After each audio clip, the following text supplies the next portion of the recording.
Bismillahirrahmanirrahim. Assalamu alaikum. I am Samia Fatma. I am going to explain the examination of the cranial nerve. There are some protocols that we all need to follow. Wash your hand first. Introduce yourself to your patient. Confirm patient's detail. Explain examination and take a consent from the patient.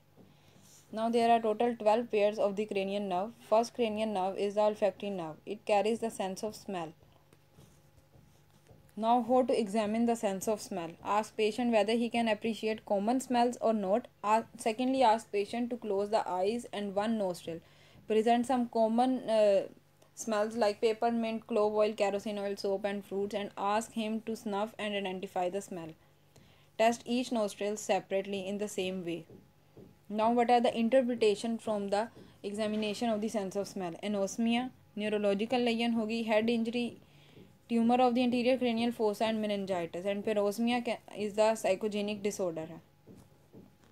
Now optic nerve is a second cranial nerve which is used for the vision purpose.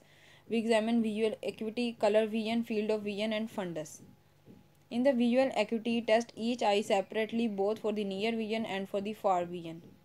Firstly, in the near vision, हम patient को कोई भी book या newspaper देंगे and ask him to read it from the distance of 10 inches from the eyes. For vision के अंदर हम snail chart use करते हैं. पेशेंट को हम स्नेल चार्ट से 6 मीटर के डिस्टेंस पे बिठाते हैं and ask him to read. If he can read second last line clearly and properly, then the vision is 6 out of 6. If he cannot read even the topmost line, then show him your hand and ask him to count the finger. Is the finger counting? If he fails, then wave your hand in front of his eyes and ask him to tell whether the hand is moving or not. Is a hand movement? And if unable to tell, then throw light into the eyes and ask if he can appreciate this or not. This is light perception. Next point is the color vision. In the color vision, ishara charts are used for this purpose. Ask patient to recognize the various colors from this chart. Next is the field of vision. In the field of vision, we use confrontation method in which examiner compare his own visual field with that of the patient. Sit in front of the patient at a distance of about 1 meter and eyes of both of you being at the same level. In the binocular field of vision, both you and your patient should focus at each other's nose. Stretch your arm in a way that your fingers are midway between yourself and the patient. As shown in the pictures, bring the finger in gradually and ask the patient to indicate when he can see them on one or the both side. In order to check it further, move the finger of one side and ask the patient to indicate which side's finger is moving. Now you need to note down if the patient can see at the same time when you can see or there is any discrepancies. Now second point is the uniocular field of vision. In order to test the uniocular field of vision, both you and your patient should cover the corresponding eyes. Means that patient has covered his first left eye and you should cover your right eye and look into each other's opened eye and stretch your arm keeping the fingers midway.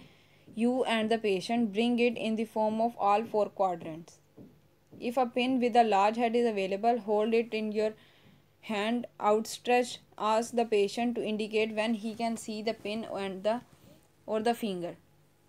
Now normally जो patients हैं and the examiner जो होगा should see the finger at the same time, but अगर patient नहीं देख पा रहा वो पिन को या फिंगर को, then you keep bringing the finger or the pin in until he can see it and make sure that you both focus into each other's opened eye throughout. Now second eye is tested in the same way. So major visual field defect like the quadrantopenia can be picked up by this method. Now interpretation of the visual field defect. Optic chiasma आ जाता है सबसे पहले, जिसमें बाईटेम्पोरल and हिमोनोपिया होता है और बाइनेजल हिमोनोपिया होता है. ऑप्टिक ट्रैक्ट आ जाता है जिसमें left homonymous hemianopia and right homonymous hemianopia हुआ होता है as shown in the figure. And the optic radiation आ जाता है जिसमें superior quadrantanopia and inferior quadrantanopia हुआ होता है. And then is the fundoscopy. Fundoscopy के अंदर आता है कि retina can be seen with the help of the ophthalmoscopy. Next nerves are the oculomotor trochlear nerve and the abducens nerve. These are third, fourth, and sixth cranial nerves respectively. Oculomotor nerve is a third cranial nerve. Motor function is all the extraocular muscles except the superior oblique and lateral rectus, and parasympathetic functions are ciliary muscles and sphincter papillae ने perform करती है। Then ट्रोक्युलर nerve के अंदर motor functions आते हैं superior oblique के अंदर और एबंडिसेंट के अंदर लेटरल रेक्टस मसल के अंदर।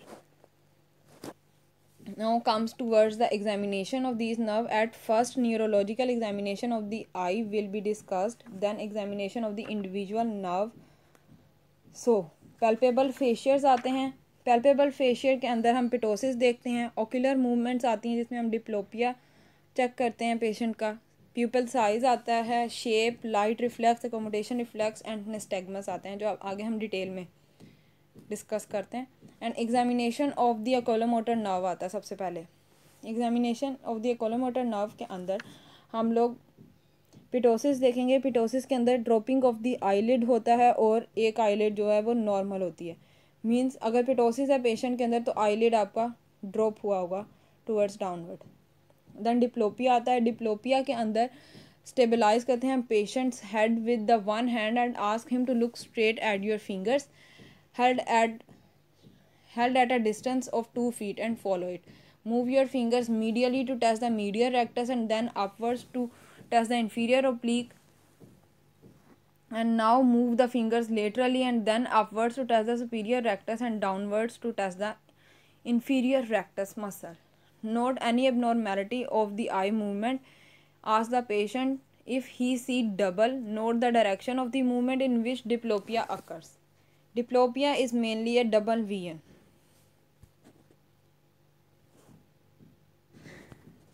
नेक्स्ट आ जाता है pupil size and the reaction of the light. Normally 3 mm to 5 mm होता है प्यूपिल का size. It may be dilated और कॉन्स्ट्रिक्टेड। नॉर्मल प्यूपिल साइज ये फर्स्ट पिक्चर के अंदर आप देख सकते हैं और डायलेटेड प्यूपिल के अंदर सेकंड पिक्चर में प्यूपिल जो है वो डायलेट हुआ है आपके आई बॉल में। एंड डायलेटेड जो है उसका वो may be more than 5 mm हो सकता है। और कॉन्स्ट्रिक्टेड प्यूपिल थर्ड पिक्चर के अंदर कॉन्स्ट्रिक्टेड है प्यूपिल और ये लेस देन 3 mm भी कॉन्स्ट्रिक्ट हो सकता है। अब इसके कोजेज़ क्या आ जाते हैं। कोजेज़ ऑफ द डायलेटेड प्यूपिल जो उनसे हैं वो बायलेटरल है तो एंग्जाइटी हो सकती है। और ऑन द इफेक्टेड साइज से कह सकते हैं माइड्रेटिक आई ड्रॉप्स है या एट्रोपिन हीमोट्रोपिन है। एंड थर्ड नर्व पॉलिसी हो सकती है इसके अंदर। देन कॉन्स्ट्रिक्टेड प्यूपिल के अंदर बायलेटरली ओल्ड एज की वजह से पोंटाइन लेयन एंड अल्केलॉइड्स ओवरडोज की वजह से हो सकता है। हॉर्नर सिंड्रोम की वजह से भी ये कॉन्स्ट्रिक्ट हो सकता है आपका pupil. Then we will check the light reflexes of the patient. Light reflexes के अंदर हम लोग दो चीज़ें यूज़ करते हैं, direct light reflex and consensual light reflex. Its afferent path is through the second nerve and efferent path is through the third nerve. Shine bright light into the eye from the side while patient looks straight, focusing a distant object to avoid the accommodation response. A hand should be placed over the nose to prevent the light from entering the opposite eye. Normal eye is brisk contraction of the pupil followed by the slight relaxation and then response occur in the same side is the direct light reflex होगा and as well as on the opposite side जो response आएगा वो consensual light reflex होगा। Both eyes should be tested separately and both eyes should be inspected each time to see the direct and consensual response. Next आ जाता है accommodation reflex. Accommodation reflex के अंदर हम पेशेंट से कहते हैं कि वो दूर किसी ऑब्जेक्ट को देखें और देन अपने नोज़ की तरफ देखें या अपनी फिंगर उसके नोज़ के पास रखते हैं हम, ताकि यहाँ उसे कहेंगे कि वो हमारी फिंगर की तरफ देखे। तो इस तरह से हम अकोमोडेशन रिफ्लेक्स पेशेंट का चेक कर लेते हैं। देन नेक्स्ट पॉइंट आ जाता है निस्टैग्मस। निस्टैग्मस जो उनसे है ये मेनली इनवॉलेंट्री ऑसिलेशंस होती हैं of the eye ball and should be looked for when testing the ocular movements. So ask patient to focus at your finger and held at least 2 feet away at the level of patient's eyes.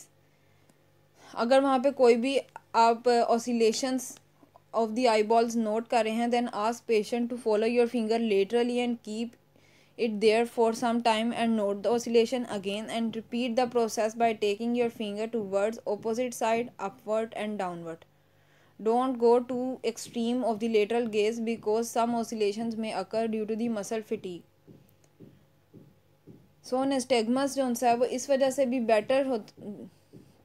better through the closed eye and patient can be asked verbally to look towards left, right, upward and downward if nystagmus is present. Note कर लेते हैं हम उसकी gauge type, direction and severity को.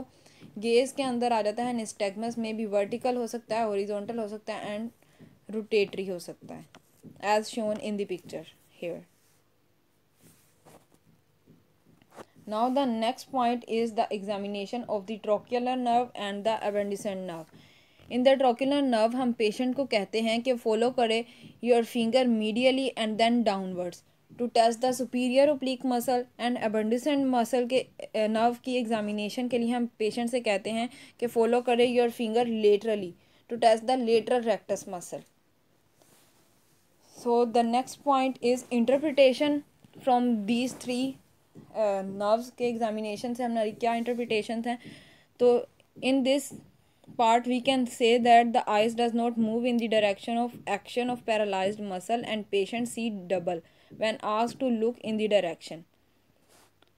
In addition to the causes of the third, fourth and fifth nerve paralysis, oculomotor movements also weak and absent in misthynsia gravis, ocular myopathy and Wernicke encephalopathy. Wernicke encephalopathy जो है ये होती है due to the acute deficiency of the vitamin B1.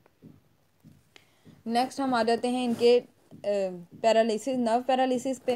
Paralyse third nerve जोन सी है उसमें हमें क्लियर शो हो रहा है कि there is a ptosis due to the paralysis of the levator palpebrae superior and superior inferior medial recti inferior oblique muscles are paralyzed. The eyeball cannot move medially upwards and is deviated laterally and slightly downward हुई हुई है due to unopposed action of lateral rectus and superior oblique. इसमें प्यूपिल dilated है और fixed है. Light accommodation reflexes भी इसके अंदर एब्सेंट है इन द फर्स्ट पिक्चर.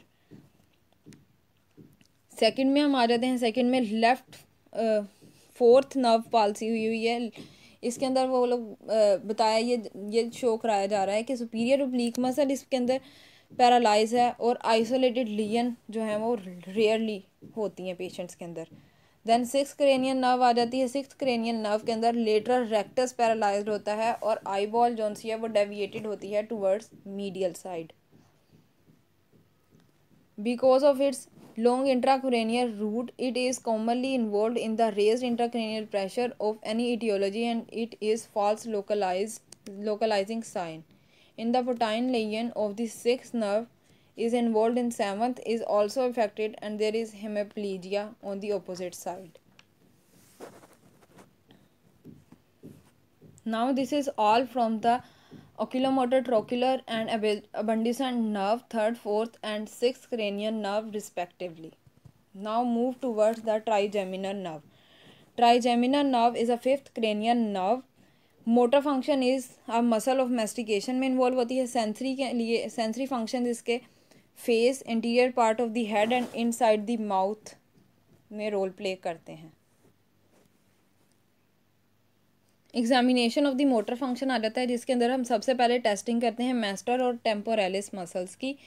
इसमें हम अपने हाथों को प्लेस करते हैं on the side of the patients cheeks, fingers being on the temple और पेशेंट से कहेंगे कि वो क्लेंच करे अपने टीथ को एंड हमारे हाथों के ऊपर फील होगी हमें कॉन्ट्रैक्टिंग करते हुए मैस्टर मसल्स और temporalis muscles. In the unilateral paralysis muscle of the affected side will not be contract and in the bilateral paralysis jaw hangs loosely, jaw नीचे को लटक जाएगा. then आ जाता है testing of the pterygoid of the both sides. इसके अंदर हम पेशेंट से कहेंगे कि वो अपना open the jaw against the resistance to test the pterygoid of the both side and jaw will deviate towards the weak side. इसके अंदर जैसे पिक्चर में दिखाया हम उसके जॉ के नीचे हैंड रखेंगे और जॉ जो होगा वो डेविएट हो जाएगा टुवर्ड्स द वीक साइड. ये हो जाएगी testing of the pterygoid of the both sides. Then next आ जाता है testing pterygoids of the left side. इसके अंदर हम पेशेंट से कहेंगे कि वो अपना जॉ मूव करे laterally against the resistance as shown in the picture, and this function of the opposite pterygoid in unilateral paralysis jaw जो सा है वो मूव होगा towards the normal side. Then next आ जाता है जी eliciting jaw jerk. Jaw jerk के अंदर हम पेशेंट से कहते हैं ओपन करें mouth and hang the jaw loosely. अपने प्लेस करते हैं अपने थंब को over the chin and strike it with the hammer. There is a closure of the jaw if reflex is present. Normally it is not elicitable, it is brisk in supranuclear paralysis of the fifth nerve के अंदर involve होता है।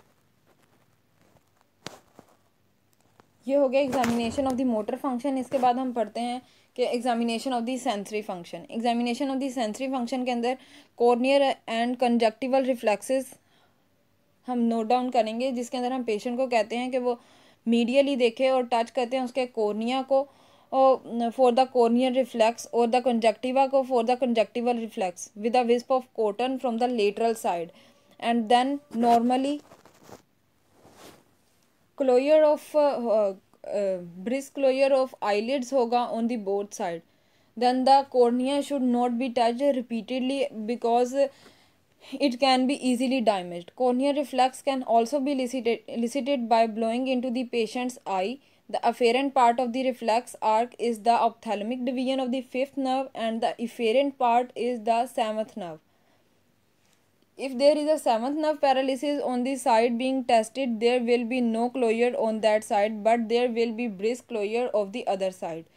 So the loss of corneal reflex may be an early sign of lesion of the fifth nerve, as shown in the figure. Now what are the interpretation from the trigeminal nerve? Trigeminal nerve is the most common disease of the fifth trigeminal neuralgia is the most common disease of the fifth nerve. It is common idiopathic variety है and there is no sign. If sign present होंगे तो multiple sclerosis, tumor and herpes zoster disease हो सकती है, and there will be a scar or sensory loss over the forehead. The ophthalmic branch is not involved in the idiopathic trigeminal neuralgia. Then next आ जाता है fifth nerve जो है वो involve होती है cerebellopontine angle tumour along with the seventh and eighth cranial nerves and cerebellum. और next is ophthalmic division, it is involve in the lesion of cavernous sinus के अंदर along with the third fourth and six cranial nerve. The next and last interpretation is bilateral motor paralysis हो सकता है, it may be occur due to the bulbar palsy and pseudobulbar palsy. Pseudobulbar palsy is also known as jaw jerk brisk. Next nerve, cranial nerve, is the facial nerve. It is a seventh cranial nerve होती है जिसमें motor, sensory, taste and parasympathetic functions के अंदर ये involve होती है, supply कर रही होती है। इसके एग्जामिनेशन के लिए हम लोग फर्स्टली देखेंगे मोटर फंक्शंस को। For the motor functions, if the seventh nerve is paralyzed, then the inability to close the eyelid, collection of the food होती है in the mouth के अंदर, dribbling saliva हो रहा होता है on the affected side and deviation of the angle of mouth towards the opposite side होती है। And ask patient to frown the forehead or the wrinkle for his forehead. There will be no wrinkling on the affected side. Next आ जाता है check करने के लिए हम कहेंगे पेशेंट से कि क्लोज करें अपनी आइज़ को, affected side will remain open and there will be brisk upward rolling of the eye ball. To test the power of the orbicularis oculi, ask patient to close eyes are strongly as possible as you try to open the upper eyelids, the affected side will be weak होगी इसके अंदर। और next आ जाता है कि ask patient to inflate the cheeks and tap on the both side with the finger, the weak side will B deflated easily. अगले में हम कहेंगे कि पेशेंट को कि show your teeth, the angle of the mouth will be deviated towards the healthy side in an unconscious patient. Deviation of the angle of the mouth can be demonstrated by applying the pressure over the sub orbital नोच।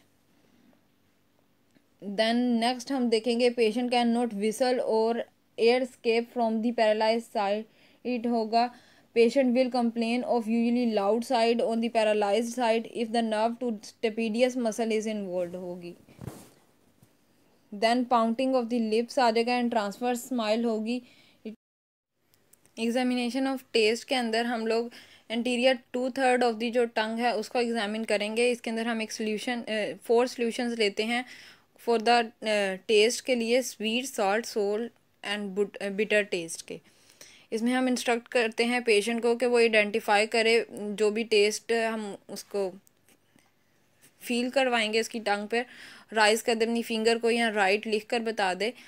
Then patient से कहेंगे कि वो protrude करे अपनी tongue को and hold it with a gauze and dry it and taste each side separately. Then put a drop of each solution one by one and ask for the response from the patient। and bitter taste जो है वो हम last पे check करेंगे। Next आ जाता है examination of the secretomotor function. Secretomotor function के अंदर हम लैक्रिमेशन और स्लाइवेशन टेस्ट करते हैं by the various test which are not done routinely. Interpretation आ जाती है। इंटरप्रिटेशन जो है facial nerve is the most commonly affected cranial nerve होती है by the lesion of the both upper motor neuron and the lower motor neuron. Firstly upper motor neuron आ जाता है जिसमें मैनिफेस्टेशंस जो सी होती है और ऑन दी ऑपोजिट साइड पे होती है।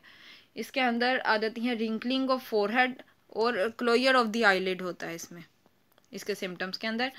देन आ जाता है कि connections of the facial nerve and site of lesion क्या होती है। Connections as shown in the figure and site of lesion motor cortex के बाद होती है और फेशियल नर्व न्यूक्लियस से पहले होती है।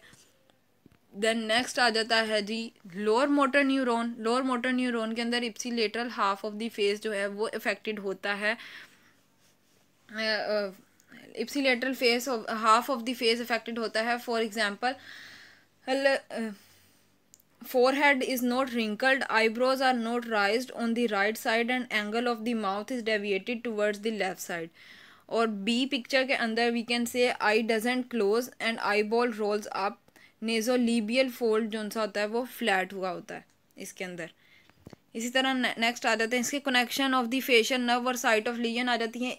लोअर मोटर न्यूरॉन के अंदर साइट ऑफ लीजन जो होती है वो फेशियल नर्व के अंदर होती है, directly in the facial nerve before the facial nucleus. Next nerve आ जाती है vestibulocochlear nerve. This is the 8th cranial nerve. It is used for balance and hearing. Cochlear and vestibular divisions will be discussed separately in the next slides. Now the examination of the cochlear division. इसके अंदर हम दोनों कानों को separately test करते हैं, जिसके अंदर हम पेशेंट से कहते हैं वो अपनी आईज क्लोज कर ले और विस्पर करते हैं some words or numbers approximately 60 centimeter from the patient's ear and ask the patient to repeat it. This is known as whisper test. Then next आ जाता है tuning fork test. tuning fork test के अंदर हम लोग differentiate करते हैं between the sensory neural deafness and conductive deafness. Normally air conduction जो सी है वो बेटर होती है then the bone conduction. In the conductive deafness, bone conduction becomes better than the air conduction. So Raynaud's test के अंदर हम compare करते हैं एयर कंडक्शन को और बोन कंडक्शन को of the same ear. Then place करते हैं base of the vibrating tuning fork on the mastoid process के ऊपर। If patient can not hear there is a severe sensory neural deafness होगी। If he can hear then ask करें, उसे पूछेंगे to indicate when he stop hearing. Then bring the tuning fork close to his external auditory meatus. If he can hear, it means air conduction is better than the bone conduction and Raynaud's test is positive. Then अगर वो patient here नहीं कर पा रहा तो हम यही test को रिवर्स ऑर्डर के अंदर रिपीट करेंगे और keep the tuning fork close to the external meatus and when he stop hearing place it on the mastoid process again. If he can still hear, it means bone conduction is better than the air conduction and Raynaud's test is negative आ जाएगा इसके अंदर। उसके बाद next test आ जाता है इसके अंदर Weber's test. इस टेस्ट के अंदर हम लोग कंपेयर करते हैं bone conduction of the both year, place करते हैं वाइब्रेटिंग टर्निंग फोक को in the middle of the forehead और द वर्टेक्स के अंदर, और पेशेंट से कहते हैं कि हमें बताए कि हीरिंग उसकी बेटर है या नहीं। If it is equal on both side then the test is central होगा। अगर इंडिकेट करे इधर नॉर्मल हीरिंग और द इक्वल डेफनेस होगी ऑन दी बोथ साइड पर। सेंसरी न्यूरल डेफनेस जो सी होगी इसके अंदर लेटरलाइज्ड होगी to the normal ear, while in conductive deafness it is lateralised to the diseased ear. Then next is आ जाता है examination of the cochlear division के अंदर नेक्स्ट आ जाता है ऑडिट्रोमीट्री। इसके अंदर हम formal test of hearing are performed by the audiometry, range of hearing frequency is recorded. Next division ये हो गई cochlear division.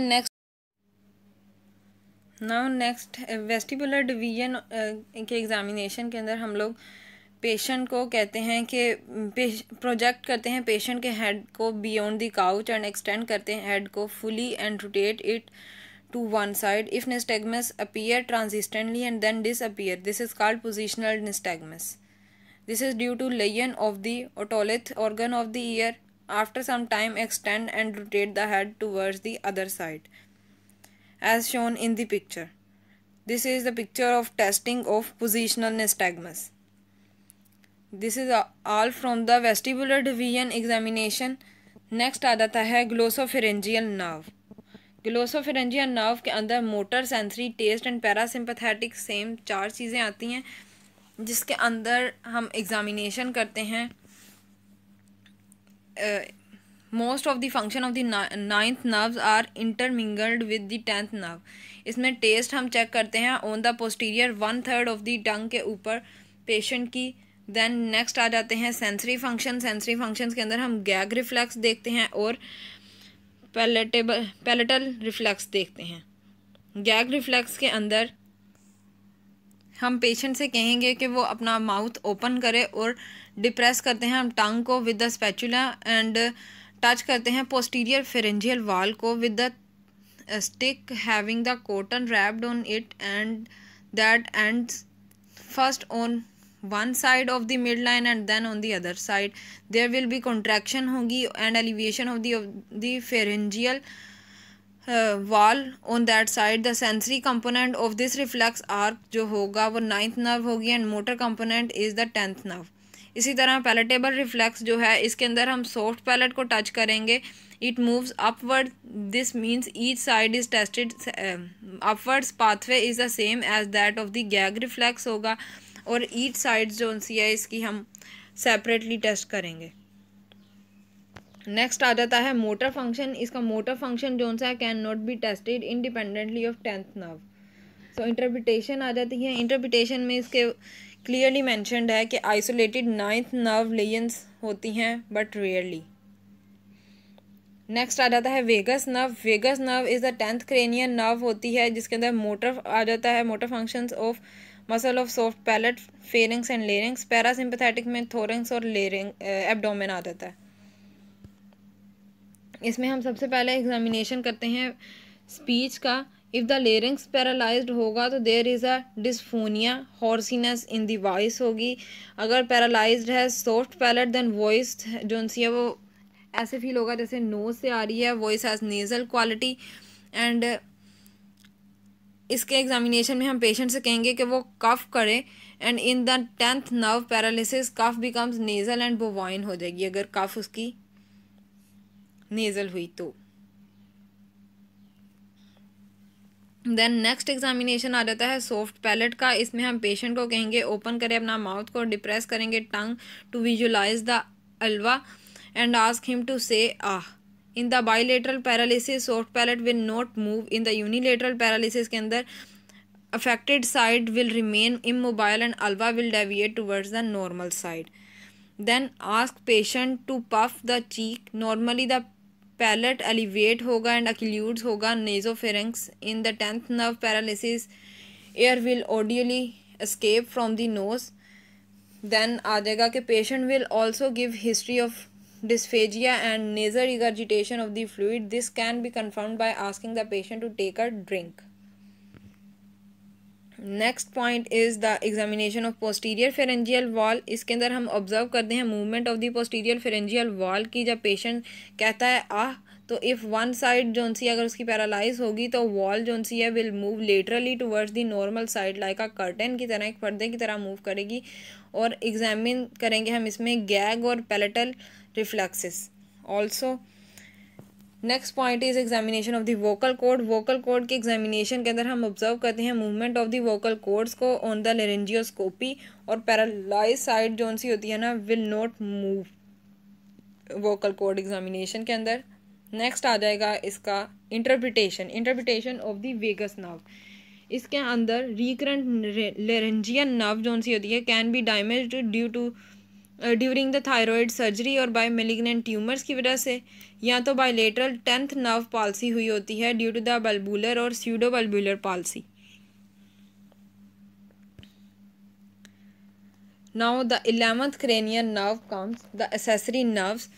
This is involved in motor, sternocleidomastoid and trapezius muscle के को सप्लाई करी होती है ये nerve. As shown in the examination of the sternomastoid, इसमें हम पेशेंट से कहते हैं कि बेंड करें अपने हेड को downward against the resistance this action of the both sternomastoid. Then each sternomastoid को पुश करते हैं head towards the opposite side. Patient से कहेंगे कि टर्न करें अपना head toward the left and you resist with your hand placed on the left side of your face and this will test the right sternomastoid. And for the left sternomastoid, ask patient to return the head toward right against the resistance, or contracted muscle can be seen and palpated. Now comes toward the examination of the trapezius. Trapezius muscle के अंदर हम inspect करते हैं patient को from the behind, and if this trapezius muscle paralyzed होगा तो upper part of the scapula is placed away from the spine and lower part towards the spine होगा. So the whole arm droops and the finger on that side are nearer the ground compared with the normal side. Now the next आ जाता है next picture के according अगर हम check करें तो ask the patient to shrug the shoulder against the resistance to test the power of the trapezius muscles. Testing trapezius muscle of one side, patient shrugging his shoulder, arrow indicating the belly of the muscle in the second picture. Now comes towards the interpretation of the accessory nerve, or the 11th cranial nerve is paralyzed along with the other nerves in the valvular palsy. Now the last one is the hypoglossal nerve, 12th cranial nerves. इसके अंदर motor functions involve होते हैं, muscle of the tongue के functions में ये involve होता है। इसमें हम एग्जामिनेशन के अंदर ask patient to open the mouth and inspect करते हैं उसकी टंग को as it lies on the floor of the mouth for size, shape, wasting and fasciculation वगैरह के लिए। देन सेकेंडली हम पेशेंट से कहते हैं कि प्रोट्रूड करे टंग को, it will deviate toward the paralyse side as normal. Genioglossus will push it towards the opposite side. Thirdly हम पेशेंट से कहेंगे कि प्रेस करे टंग को against the cheeks while you resist with the finger pressure on the outside of the cheek. In unilateral paralysis, movement towards the normal side will be weak होंगी। Then इसकी interpretation के अंदर आ जाता है upper motor neuron lesions and lower motor neuron lesion. upper motor neuron lesion के अंदर bilateral और unilateral layers आती हैं। bilateral lesion के अंदर टंग जोन सी होती है look small, conical and immobile, and unilateral के अंदर tongue may deviate towards the paralysed side when protruded. And in the lower motor neuron के अंदर bilateral and unilateral lesions होती हैं lower motor neuron lesions के अंदर। So bilateral के अंदर generalized wasting with the fasciculation होती है, और unilateral के अंदर wasting and fasciculation are present on the affected side. And this is the interpretation of the hypoglossal nerve as a 12th nerve.